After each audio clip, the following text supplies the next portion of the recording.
अंजनी माता की तपस्या अपने चरम पर थी। दिन रात ठंड गर्मी की परवाह किए बिना वह केवल भगवान शिव का ध्यान करती थीं। उनकी तपस्या से जंगल में एक दिव्य ऊर्जा फैलने लगी थी। लेकिन इसी दौरान एक अदृश्य शक्ति उनकी परीक्षा लेने आई।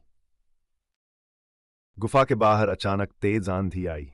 पेड़ झूमने लगे, पत्तों की सरसराहट ने एक अजीब सी बेचैनी पैदा कर दी।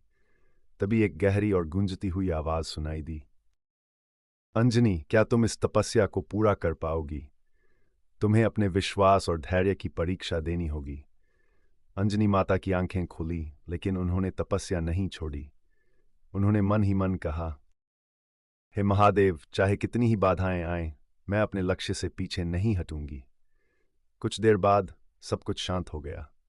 गुफा के अंदर एक दिव्य प्रकाश फैला। यह प्रकाश इतना तेज था कि अंजनी माता अपनी आंखें बंद करने पर भी उसे महसूस कर सकती थीं। तभी भगवान शिव प्रकट हुए और बोले, अंजनी, तुम्हारी तपस्या से मैं प्रसन्न हूं। तुम्हारे गर्भ से एक ऐसा पुत्र जन्म लेगा जो केवल तुम्हारा नहीं, इस पूरे संसार का रक्षक होगा। इस वरदान के बाद अचानक गुफा के अंदर एक हल्की सी हवा चलने लगी। ये कोई साधारण हवा नहीं थी। ये स्वयं पवन देव थे जो अंजनी माता के पास आकर बोले, हे साध्वी, तुम्हारे पुत्र में अपनी दिव्य शक्ति का अंश दूंगा।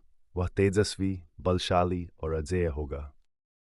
कुछ महीनों बाद अंजनी माता के गर्भ से एक अद्भुत बालक का जन्म हुआ। लेकिन यह जन्म साधारण नहीं था। जब बालक का पहला रोना गूंजा तो आसमान में बिजली चमकी, देवताओं ने पुष्प वर्षा की और जंगल में हर तरफ दिव्य ध्वनि गूंजने लगी। जय हनुमान। हनुमान जी का जन्म होते ही अंजनी माता को आभास हो गया कि यह बालक असाधारण है। उनकी आंखों से आंसू छलक पड़े। यह उनके तप और विश्वास का फल था। सीख। यह कहानी हमें सिखाती है कि सच्ची तपस्या और विश्वास से असंभव को भी संभव बनाया जा सकता है।